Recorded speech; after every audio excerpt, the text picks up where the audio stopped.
Rejoignez-moi sur Patreon pour accéder à l'ensemble de mon contenu inédit. Des épisodes spéciaux, des cours en visio, des apéros philo, un moyen simple de soutenir mon travail tout en vous donnant matière à penser. Je vous attends sur Patreon, le lien est dans la description. Bonjour à tous. Aujourd'hui, on va parler de Lénine. Lénine est un révolutionnaire et homme d'État russe né en 1870, de son vrai nom Vladimir Ilitch Ulyanov. Il est celui qui va mener la révolution d'octobre 1917 en Russie, avec son camarade de l'époque Léon Trotsky, révolution dite bolchevique, qui mettra fin à l'empire du Tsar et qui aboutira 5 ans plus tard à la création de l'URSS. Mais si on parle de Lénine sur une chaîne de philosophie, c'est parce que Lénine n'était pas seulement un homme politique, c'était également un intellectuel, un théoricien du communisme, un théoricien de la révolution, mais même un théoricien tout court, puisque pour Lénine, il n'y a pas de politique sans philosophie. Et la philosophie prônée par Lénine, qui servira de socle au projet communiste, vous la connaissez. C'est la philosophie de Marx. Ça me donne l'occasion de rappeler que, contrairement à Lénine, Marx n'était pas lui-même un homme politique. C'était un philosophe, un pur théoricien, si l'on peut dire, et Lénine, c'est celui qui, le premier, va porter les idées de Marx au pouvoir. Il va les porter au pouvoir en les adaptant à la situation russe, qui n'était pas la situation allemande. D'ailleurs, c'est presque un point de désaccord entre Marx et Lénine, puisque Marx pensait que le communisme avait plus de chances de s'établir dans un pays capitaliste, et en l'occurrence, l'Allemagne était un pays capitaliste, que dans un pays comme la Russie, qui fonctionnait encore majoritairement sur une économie de type féodal. En gros, pour Marx, le communisme était le stade qui succédait au capitalisme, alors que pour Lénine, il était possible de passer directement de la féodalité au communisme, de sauter une étape en quelque sorte. Je schématise évidemment, mais c'est pour vous faire comprendre quelque chose de très important, qui est que pour Lénine, le marxisme, ce n'est pas un dogme, ce n'est pas la vérité sur tableau noir. Le marxisme, c'est un guide de l'action. Un guide qui doit tenir compte des spécificités de chaque pays, de la situation économique de chaque pays, et qu'il ne faut pas chercher à absolutiser ou à sacraliser. Et vous allez voir que c'est très important de garder ça à l'esprit pour comprendre ce dont on va parler aujourd'hui. Mais s'il y a une chose sur laquelle Marx et Lénine étaient parfaitement en accord, c'était le matérialisme. Je rappelle qu'au sens philosophique, être matérialiste, ça ne veut pas dire être attiré par les biens matériels. Être matérialiste, ça veut dire considérer que le monde est matière, que tout est matière, qu'il n'y a pas d'un côté la matière et d'un autre côté les idées. Ça, c'est ce qu'on appelle du dualisme. Or, le matérialisme est un monisme. La matière et les idées ne font qu'un. Les idées sont le produit, elles sont l'émanation de rapports matériels, des rapports de production, des rapports de classe, des rapports sociaux. On a la conscience de sa situation matérielle, nous dit Marx. Même si dans les faits, c'est toujours un peu plus complexe.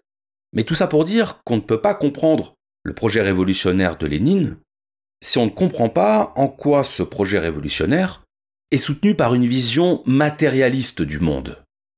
Et dans une vision matérialiste, c'est le concret qui gouverne, pas l'abstraction, pas l'idéal, pas les espoirs.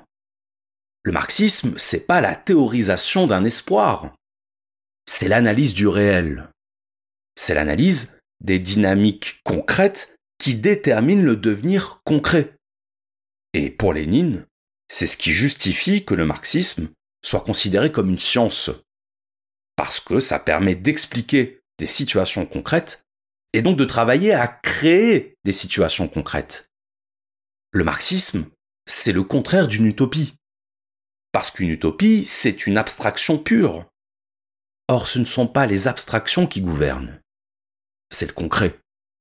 Et vous allez voir que ça aussi, c'est très important de le comprendre. Alors il y aurait beaucoup de choses à dire sur la pensée de Lénine, puisqu'il a une œuvre assez conséquente.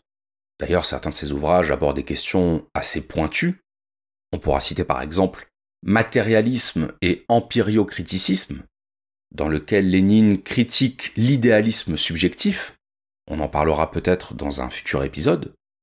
Mais aujourd'hui, j'ai choisi un angle beaucoup plus accessible et d'une certaine manière beaucoup plus actuel, qui est la critique que fait Lénine du gauchisme.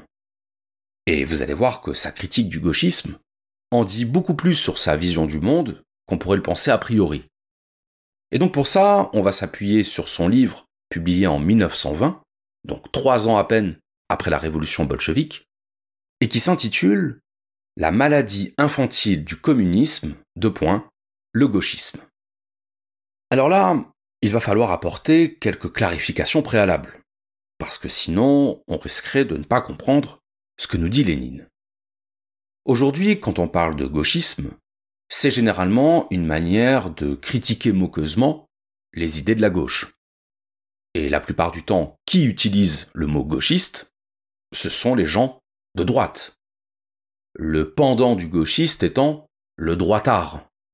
Le droitard, c'est la personne de droite vue par la personne de gauche. Et le gauchiste, c'est la personne de gauche vue par la personne de droite. Mais d'une certaine manière, ça va pas plus loin. Quand je dis ça va pas plus loin, je veux dire, il n'y a pas une signification philosophique derrière ces qualificatifs. Il sert juste à signifier notre mépris. Notre mépris pour ceux qui défendent des idées qu'on combat, et inversement. Sachant que le propre du militant, c'est de considérer tout ce qui ne pense pas comme lui, comme quelqu'un qui pense le contraire de lui. Donc tout ce qui n'est pas de droite est un gauchiste, tout ce qui n'est pas de gauche est un droitard. C'est symétrique. Sauf qu'il ne vous aura pas échappé que Lénine n'était pas de droite. Il était communiste. Alors certes, le communisme, ce n'est pas la gauche, au sens où il y a une gauche socialiste, une gauche anarchiste, une gauche social-démocrate. Il y a une gauche écologiste, une gauche laïque, bref, la gauche comme la droite, ce sont des constellations. Et réduire la gauche au communisme, ou mettre un signe égal entre ces deux termes, c'est pas rigoureux. De la même façon que réduire la droite au libéralisme économique, ou la réduire au conservatisme, ça marche pas. La droite monarchiste n'est pas la droite libérale, qui n'est pas la droite nationaliste, qui n'est pas la droite néopaganiste. Vu de l'extérieur, on pourrait croire que tout ça est globalement la même chose, mais en interne, les divergences sont réelles. Donc je disais, Lénine n'était pas de droite, il était communiste. Mais sauf qu'au sein du mouvement communiste, il y avait plusieurs tendances, plusieurs branches. Par exemple, Lénine faisait partie de la branche bolchevique. Bolchevique en russe, ça veut dire majoritaire. Et les bolcheviks étaient des élitistes, au sens où ils pensaient que le parti devait être composé de militants formés et disciplinés, ce que Lénine appelait une avant-garde révolutionnaire. Et à l'opposé des bolcheviks, il y avait les mencheviks. Et les mencheviks étaient pour une organisation plus souple, plus ouverte, plus démocratique. Et de la même façon qu'il y avait les bolcheviks et les mencheviks, il y avait au sein du mouvement communiste, ou plutôt devrais-je dire, aux extrémités du mouvement communiste, une aile gauche et une aile droite. Alors ça peut sembler bizarre de parler d'une aile droite du communisme, parce que ces deux mots résonnent comme un oxymore, mais pour Lénine, ça désignait quelque chose. L'aile droite du communisme, c'est ce que Lénine appelle les opportunistes. Et les opportunistes, en gros, ce sont les communistes qui ont renoncé à faire la révolution. Ce sont les communistes modérés, les réformistes. Être réformiste, c'est être pour une transformation graduelle de la société. Les opportunistes, ce sont les communistes qui ne veulent pas faire de vagues. Mais sauf qu'être communiste et ne pas vouloir faire de vagues, c'est incompatible. Et la seule chose que vont réussir à faire les opportunistes, si on les laisse prendre l'ascendant sur le mouvement communiste, c'est faire échouer la révolution. Donc c'est ça, l'aile droite du communisme selon Lénine, les opportunistes. Mais le problème ne vient pas seulement de cette aile droite du communisme. Il vient aussi de son aile gauche, de ce que Lénine appelle donc les gauchistes. Parce qu'autant les communistes de droite, tout le monde voit bien que ce sont des vendus. Donc d'une certaine manière, il n'y a pas grand-chose à en dire. Il suffit de les écarter. Autant les communistes de gauche représentent un risque beaucoup plus sournois, moins immédiatement visible. Mais ils sont d'autant plus dangereux pour la cause qu'ils semblent totalement investis pour la cause. Trop investis. Mal investis. Le gauchisme, c'est la déviation extrémiste du communisme. C'est une conception dogmatique et caricaturale du communisme. C'est un rapport immature au communisme. Et donc, tout l'enjeu de cet épisode, ça va être d'expliquer ce que veut dire avoir un rapport immature au communisme, d'expliquer en quoi ce rapport immature est un obstacle au communisme sérieux, et en quoi, finalement, les gauchistes sont les ennemis de la révolution. On l'a dit tout à l'heure, l'aile droite du communisme, ce sont les opportunistes. En France, par exemple, ce sont les anciens léninistes ou les anciens trotskistes devenus cadres du Parti socialiste. Lionel Jospin a commencé à militer sous la bannière trotskiste avant de devenir secrétaire général du Parti socialiste. Julien Drey était un ancien membre de la Ligue communiste révolutionnaire, devenu lui aussi un membre influent du Parti socialiste. La trajectoire la plus emblématique étant celle de Daniel Cohn-Bendit, figure libertaire des mouvements de mai 68, devenu soutien déclaré du candidat Macron en 2017. Il ne s'agit pas de faire dans l'ad hominem, il s'agit d'illustrer de manière concrète, puisque c'est le mot d'ordre de Lénine, la déviation opportuniste de certains militants communistes. Et vous aurez remarqué que cette dérive vers la droite, c'est-à-dire vers un socialisme non plus révolutionnaire mais réformiste, voire carrément vers plus de socialisme du tout, elle est toujours justifiée par le même argument, qui est l'argument du pragmatisme. On intègre un parti modéré, un parti qui finalement ne va rien changer à l'appareil de production, un parti qui va faire un peu de social pour compenser la structure fondamentalement antisociale du capitalisme, mais un parti qui nous offre au moins une chance de remporter les élections et de gratter un petit poste d'élu au passage. C'est ça, la déviation opportuniste dont parle Lénine. Et donc à l'opposé, à l'aile gauche du communisme, on a la déviation inverse. Non plus l'opportunisme, non plus le pragmatisme, mais au contraire, le purisme, l'idéalisme. Le gauchiste, c'est un communiste idéaliste. Et qu'est-ce qui caractérise le communiste idéaliste ? C'est l'allergie au compromis. C'est le refus, par principe, de tout compromis. Et ce qu'il faut souligner ici, c'est le par principe. Parce que par principe, ça veut dire indépendamment de la réalité. Le gauchiste, c'est un communiste qui fait passer les principes avant la réalité. C'est ça l'idéalisme.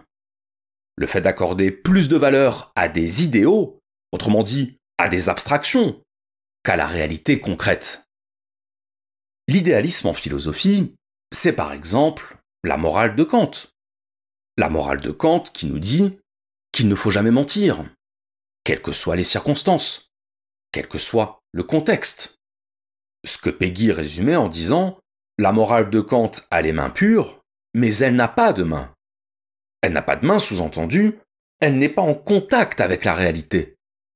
Elle n'a pas de prise sur la réalité. » Et ne pas avoir de prise sur la réalité, quand on se dit révolutionnaire, c'est pas possible.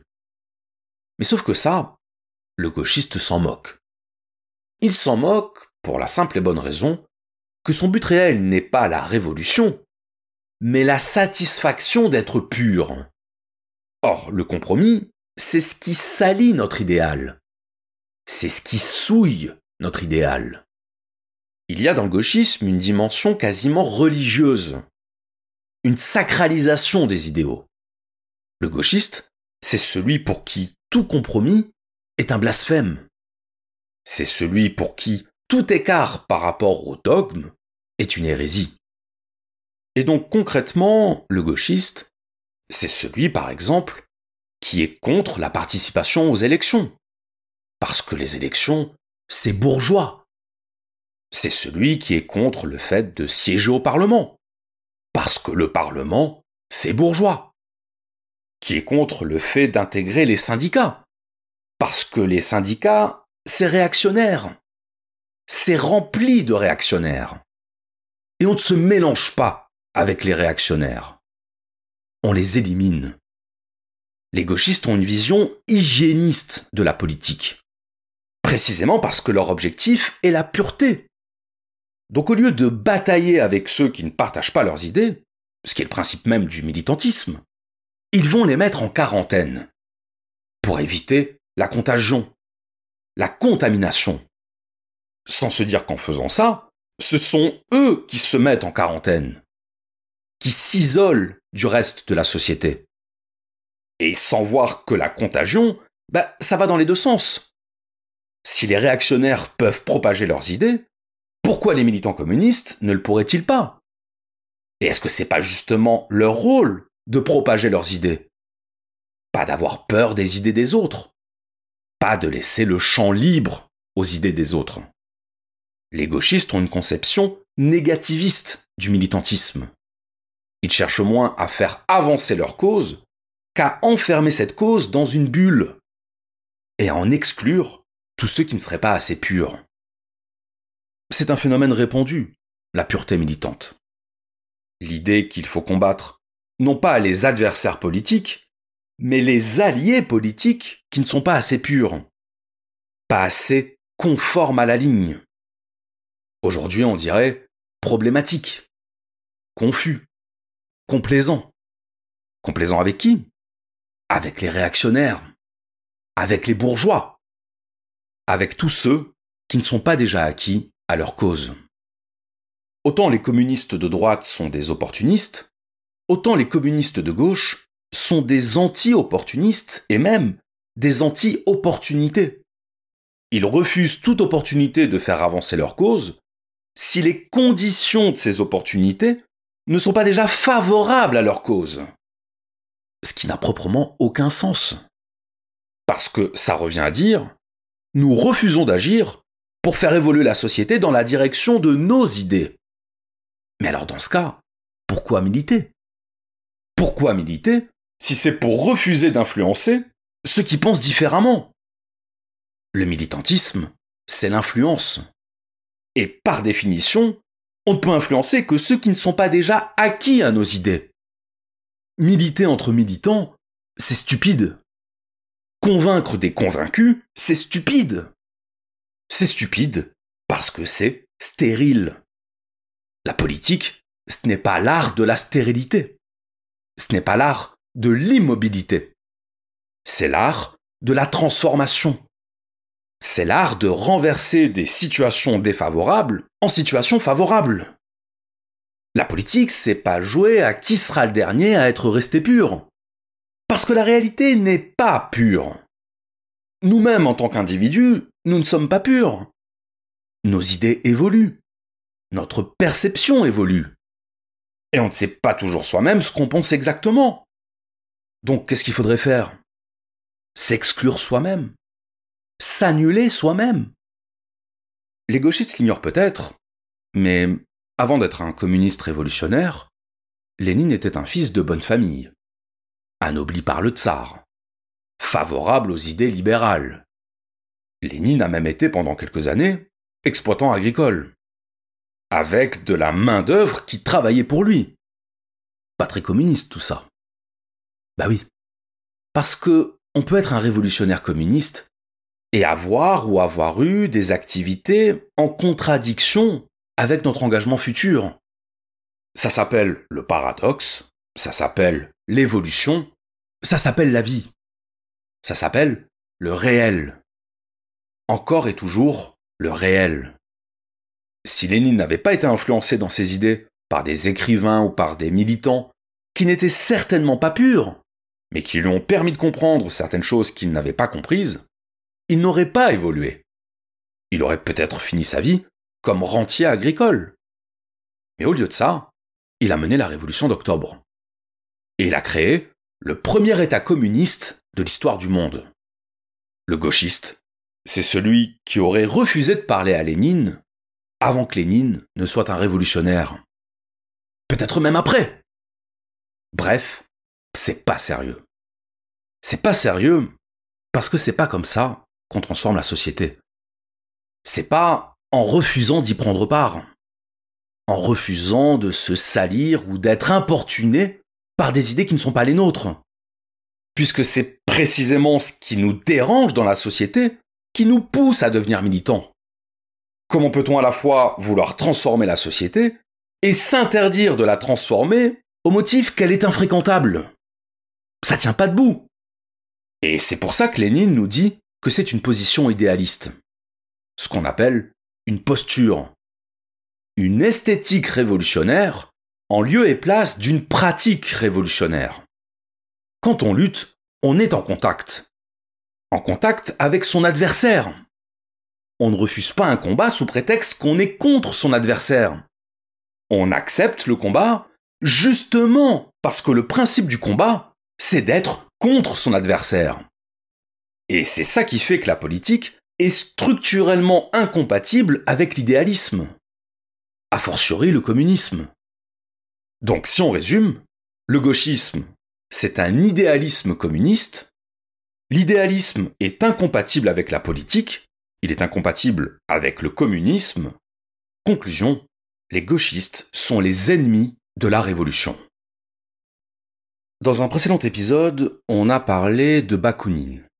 Bakounine n'était pas communiste, il était anarchiste, mais sur le plan philosophique, il a un point d'accord fondamental avec Lénine. Ce point d'accord, c'est que seul le matérialisme peut conduire à la révolution des travailleurs, et qu'au contraire, l'idéalisme est du côté du pouvoir.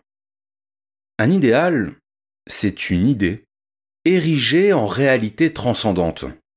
C'est une idée absolutisée et dont on pense ou dont on voudrait qu'elle gouverne la réalité matérielle. En clair, c'est une illusion.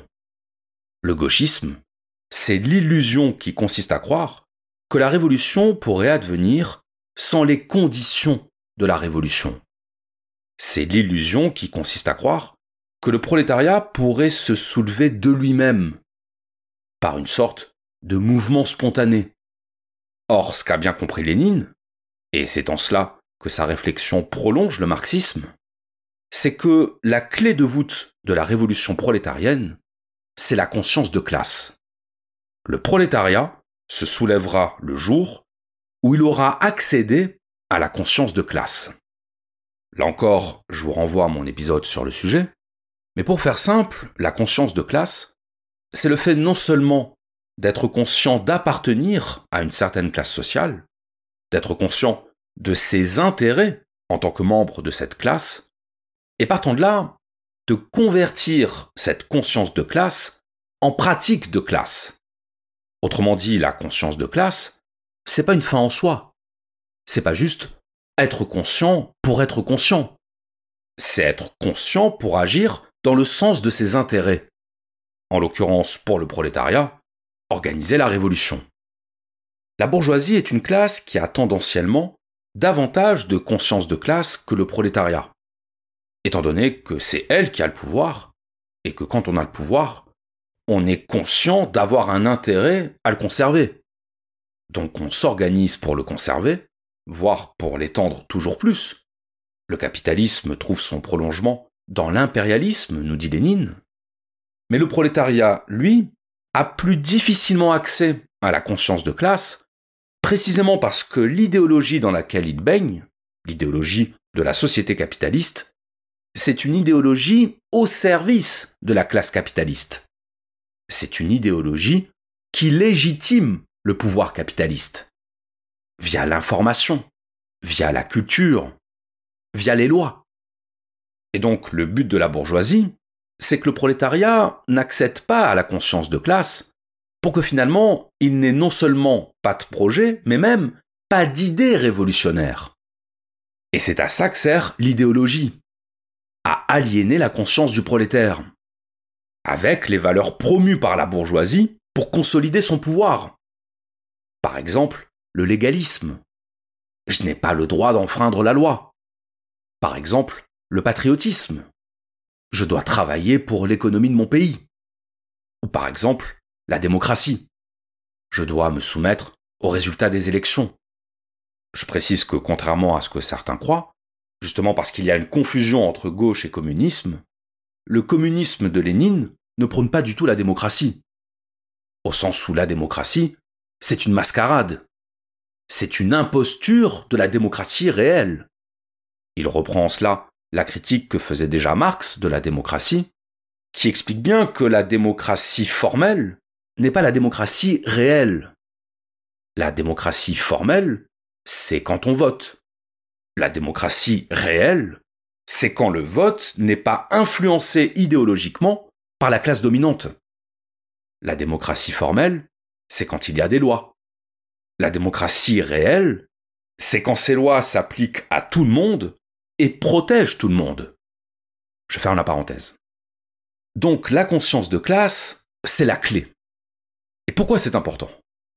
C'est important parce que ça veut dire que si on refuse par principe certaines opportunités de créer de la conscience de classe, c'est-à-dire de convaincre les prolétaires qu'il est dans leur intérêt de rejoindre la lutte, de rejoindre le projet révolutionnaire communiste, si on refuse ces opportunités, on fait une croix sur la révolution, puisqu'on fait une croix sur la conscience de classe.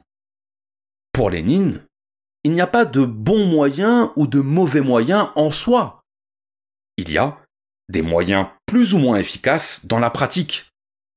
Et c'est la pratique qui compte. Le concret. Si on refuse de participer aux élections, c'est une occasion en moins de diffuser nos idées. Donc une occasion en moins de favoriser la révolution. Si on refuse de siéger au Parlement, c'est une occasion en moins de représenter nos idées. Donc une occasion en moins de favoriser la révolution. Si on refuse d'intervenir dans les syndicats sous prétexte que les syndicats seraient aux mains des réactionnaires, c'est une occasion en moins de faire changer d'avis les ouvriers. Donc, vous avez compris.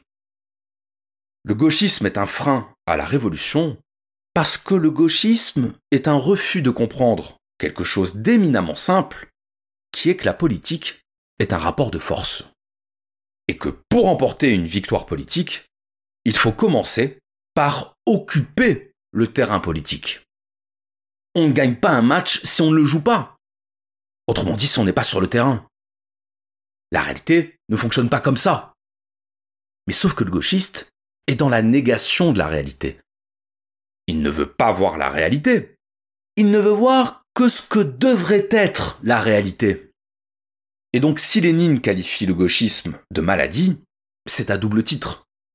Premièrement, parce que le gauchisme est nuisible à la cause, il est nuisible à la révolution, et deuxièmement, parce que le gauchisme est un déni de la réalité. Mais pourquoi maladie infantile ? Infantile parce que, comme on le disait tout à l'heure, et je pense que tout le développement qu'on vient de faire le démontre assez bien, le gauchisme témoigne d'une vision immature de la réalité. Immature au sens où on se plaint du fait que la réalité ne se comporte pas comme on voudrait qu'elle se comporte. Immature au sens où on croit qu'il suffirait de vouloir qu'une chose arrive pour qu'elle arrive. Et qu'ensuite on se lamente parce qu'elle n'est pas arrivée. Ben oui. Comment tu voulais que ça arrive si tu n'as pas fait ce qu'il fallait faire pour que ça arrive ? Vous savez, quand on est enfant ou quand on est adolescent, pas systématiquement, mais assez souvent quand même, on vit dans une bulle d'inconscience. Ça veut dire quoi ? Ça veut dire qu'on ne se rend pas compte de ce qu'impliquent certaines choses concrètes. On vit chez ses parents, ce sont eux qui nous entretiennent financièrement, ce qui veut dire finalement que tout est gratuit. Le logement, la nourriture, les loisirs. Ce que l'adolescent achète, il l'achète avec son argent de poche, ou avec l'argent de son anniversaire, ou de Noël. Donc dans tous les cas, avec de l'argent qu'on lui a donné, pas avec de l'argent qu'il a gagné, avec sa force de travail. Ce qui veut dire que pour l'adolescent, les choses concrètes ont une origine abstraite. Le steak qui est dans son assiette, il est concret. Mais ce qu'il a fallu faire pour qu'il se retrouve dans son assiette, pour qu'il puisse le savourer, c'est abstrait pour lui. Et c'est normal que ce soit abstrait, puisque par définition, on ne prend conscience de l'origine et de la valeur concrète des choses qu'à deux occasions. Quand on en est privé, et quand on doit se le procurer par soi-même. C'est pour ça que la privation est une des modalités de la punition. On prive de dessert, on prive de téléphone, non pas pour le plaisir de priver, non pas pour le plaisir de faire souffrir, mais parce que la souffrance, c'est le moyen de la prise de conscience. De la prise de conscience de la valeur de ce qu'on a. L'autre modalité de la punition étant l'obligation. On oblige l'enfant à faire quelque chose, à faire une tâche, donc à produire un travail, un effort, pour qu'une connexion mentale s'établisse entre l'effort et la récompense, pour qu'il prenne conscience de l'origine concrète des choses, pour qu'il prenne conscience que tout ne lui est pas dû. Tout ça pour dire quoi ?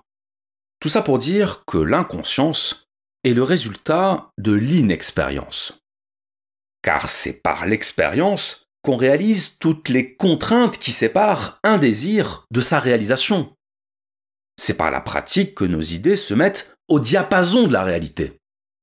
C'est l'expérience du concret qui détermine la conscience du concret. Première leçon du matérialisme. Quand l'adolescent voit ses parents, il voit des gens qui ont de la chance. Parce qu'ils sont libres. Libres de faire tout ce qu'ils veulent. De sortir quand ils veulent. De se coucher quand ils veulent. Ils n'ont pas de devoir de maths à rendre. Ils n'ont pas de contrôle d'histoire géo à préparer. Le rêve. Oui, effectivement, c'est un rêve. C'est un rêve au sens où croire ça, c'est du rêve. C'est une illusion. Parce que la réalité derrière la surface visible, c'est qu'ils ont des contraintes largement supérieures à celles de l'adolescent. Qu'ils doivent assumer des choses dont n'a pas conscience l'adolescent. Justement parce qu'il en est préservé. Comme je le disais tout à l'heure, pour l'adolescent, avoir à manger dans l'assiette, c'est un peu le minimum. Pour ses parents, c'est de l'argent. C'est du travail. C'est faire la cuisine. C'est faire les courses. L'adolescent ne voit pas tout ça. Il ne le verra que quand il sera à leur place. Concrètement à leur place. Quand il sera devenu lui-même adulte. Quand il paiera son propre loyer, sa propre nourriture, ses propres factures. Quand il aura commencé à pratiquer la réalité. Et quand il se sera rendu compte que l'idée qu'il se faisait de la réalité, justement, ce n'était qu'une idée.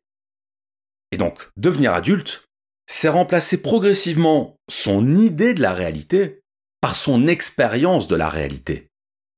Et c'est à partir de ce moment-là qu'on cesse d'avoir des exigences irréalistes, des exigences déraisonnables vis-à-vis de la réalité, déconnectées de la réalité. On sait que les choses ne se passent pas toujours comme on voudrait qu'elles se passent. On sait qu'il y a un fossé entre nos ambitions et les moyens de nos ambitions. On devient lucide. Le gauchisme, c'est une absence de lucidité politique. Ce qui est ironique dans ce portrait psychologique du gauchiste qu'on vient de dresser, c'est que finalement, la mentalité du gauchiste, c'est une mentalité bourgeoise. Pourquoi c'est une mentalité bourgeoise ? Parce que c'est une mentalité qui consiste à vouloir les résultats sans les contraintes.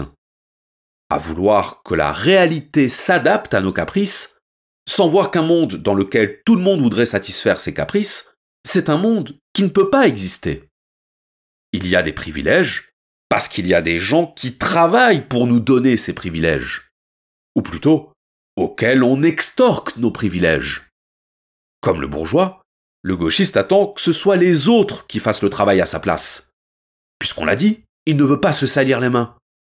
Tout ce qu'il veut, c'est se sentir supérieur à ceux qui se salissent les mains. Exactement comme le bourgeois avec le prolétaire. Le bourgeois méprise le prolétaire, mais il est quand même bien content que le prolétaire soit là pour faire les basses besognes. Celles qu'il n'est pas capable de faire par lui-même. Et donc, comme le bourgeois, le gauchiste veut les conséquences sans les causes. Il veut les effets sans les efforts. Il croit que tout lui est dû. Et que le monde en a quelque chose à faire de ce qu'il pense.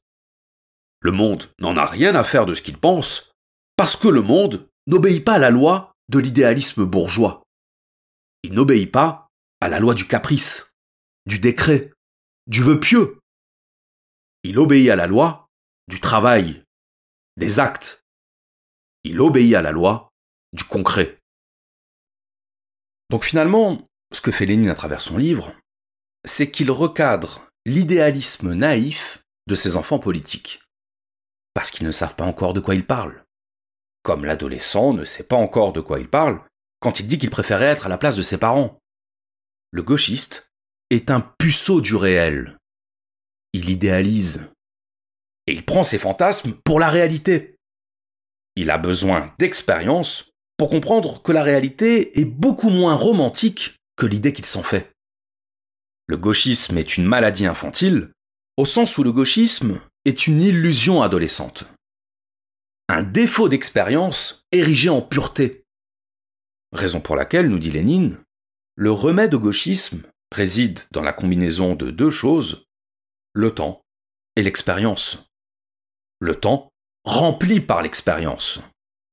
Le gauchiste se croit pur, il veut rester pur, parce qu'il ignore qu'il a besoin d'être déçu par la réalité pour commencer à comprendre comment fonctionne la réalité.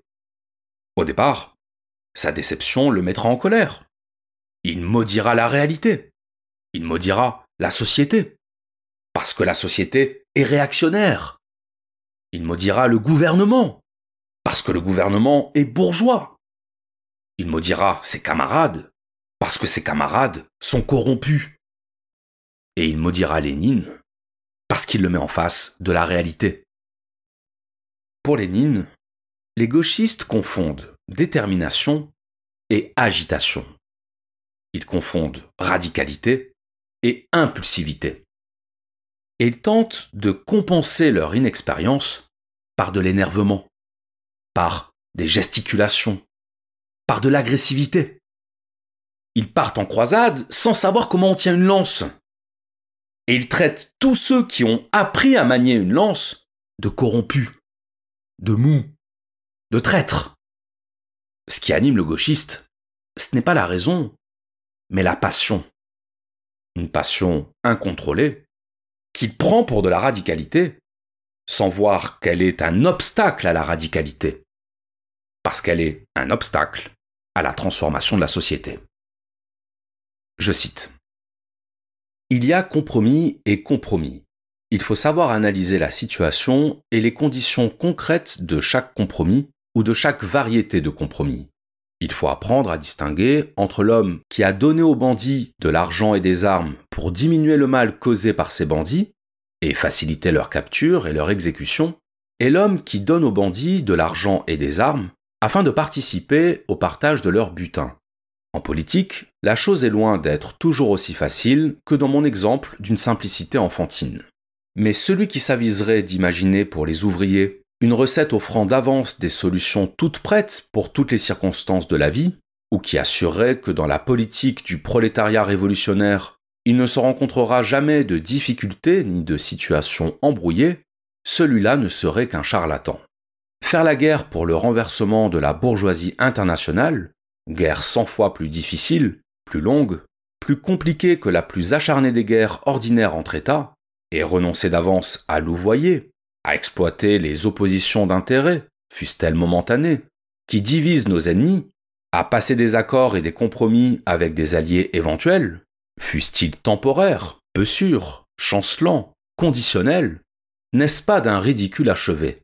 N'est-ce pas quelque chose comme de renoncer d'avance, dans l'ascension difficile d'une montagne inexplorée et inaccessible jusqu'à ce jour, à marcher parfois en zigzag, à revenir parfois sur ses pas, à renoncer à la direction une fois choisie pour essayer des directions différentes. Et des gens manquant à ce point de conscience et d'expérience, encore si leur jeunesse en était la cause, les jeunes ne sont-ils pas faits pour débiter un certain temps des bêtises pareilles, ont pu être soutenus, de près ou de loin, de façon franche ou déguisée, entièrement ou en partie, il n'importe, par certains membres du Parti communiste hollandais.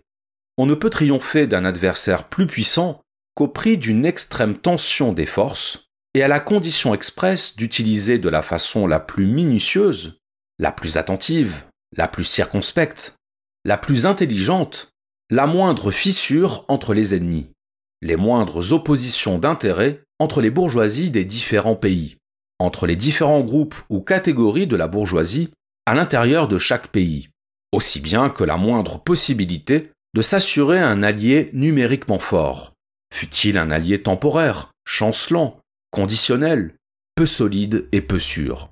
Qui n'a pas compris cette vérité n'a compris goutte au marxisme, ni en général au socialisme scientifique contemporain.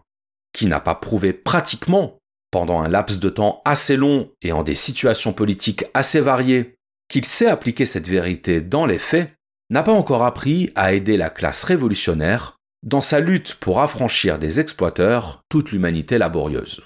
Le capitalisme ne serait pas le capitalisme si le prolétariat pur n'était entouré d'une foule extrêmement bigarrée de types sociaux marquant la transition du prolétaire au semi-prolétaire, à celui qui ne tire qu'à moitié ses moyens d'existence de la vente de sa force de travail, du semi-prolétaire au petit paysan et au petit artisan dans la ville ou à la campagne, au petit exploitant en général, du petit paysan au paysan moyen, si le prolétariat lui-même ne comportait pas de division en catégories plus ou moins développées, groupes d'originaires, professionnels, parfois religieux.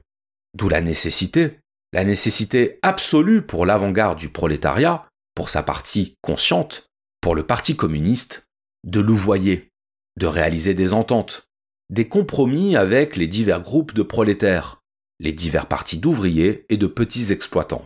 Le tout est de savoir appliquer cette tactique de manière à élever et non à abaisser le niveau de conscience générale du prolétariat, son esprit révolutionnaire, sa capacité de lutter et de vaincre. Notons d'ailleurs que la victoire des bolcheviks sur les mencheviks a exigé, non seulement avant, mais aussi après la révolution d'octobre 1917, l'application d'une tactique de louvoiement, d'entente, de compromis, de celles et de ceux, bien entendu, qui pouvaient faciliter, hâter, consolider, renforcer la victoire des bolcheviks aux dépens des mencheviks. Les démocrates petits bourgeois, les mencheviks y compris, balancent forcément entre la bourgeoisie et le prolétariat, entre la démocratie bourgeoise et le régime soviétique, entre le réformisme et l'esprit révolutionnaire, entre l'ouvriérisme et la crainte devant la dictature du prolétariat. La juste tactique des communistes doit consister à utiliser ces hésitations, et non point à les ignorer. Or, les utiliser, c'est faire des concessions aux éléments qui se tournent vers le prolétariat et n'en faire qu'au moment et dans la mesure où ils s'orientent vers ce dernier, tout en luttant contre ceux qui se tournent vers la bourgeoisie. Grâce à l'application de cette juste tactique, le menchevisme s'est de plus en plus disloqué et se disloque chez nous, isolant les chefs qui s'obstinent dans l'opportunisme et amenant dans notre camp les meilleurs ouvriers, les meilleurs éléments de la démocratie petite bourgeoise. C'est là un processus de longue haleine. Et les solutions à tir rapide, jamais de compromis, jamais de louvoiement, ne peuvent qu'être préjudiciables à l'accroissement de l'influence du prolétariat révolutionnaire et à la montée de ses effectifs. Le plus strict dévouement aux idées du communisme doit s'allier à l'art de consentir tous les indispensables compromis pratiques, louvoiements, zigzags, manœuvres de conciliation et de retraite, afin de choisir de façon judicieuse le moment où la dislocation sera la plus grande entre tous ces soutiens de la sacro-sainte propriété privée, pour les battre tous par une attaque décisive du prolétariat et conquérir le pouvoir politique. En politique, il y a deux types de critiques. Les critiques externes et les critiques internes. Les critiques externes sont celles qui proviennent du camp adverse. Et elles ont généralement pour cible le public. On explique au public en quoi le camp d'en face a tort et en quoi nous avons raison. L'objectif est de détruire. Les critiques internes ne s'adressent pas au public. Elles s'adressent à la portion de notre camp dont on estime qu'elle pénalise le camp, qu'elle joue contre son camp, soit par ses défauts, soit par ses excès. Et on espère ainsi corriger ce qui ne va pas, pour avancer plus efficacement. L'objectif est de reconstruire. La critique du gauchisme par Lénine est au croisement des deux. Elle s'adresse à une partie de son camp, mais elle s'adresse aussi au public. Comme pour mieux avertir tout le monde. Le gauchisme, ce n'est pas le communisme. Pour nous, révolutionnaires, la politique, c'est sérieux. Et les enfantillages, le romantisme, l'excès, ce n'est pas pour nous. Chez de nombreux militants politiques, l'excès est monnaie courante. Faire preuve de nuance, de pondération, de compréhension, c'est déjà trahir. Or, Lénine nous invite à comprendre que la radicalité, c'est très bien, mais qu'il ne faut pas confondre la radicalité avec l'extrémisme ou avec le dogmatisme. Que le but du militantisme, c'est de convaincre, et que, quand il s'agit de convaincre, il faut appliquer la recommandation de Jacques Bouvresse, subordonner le désir de juger au devoir de comprendre. Convaincre, c'est comprendre.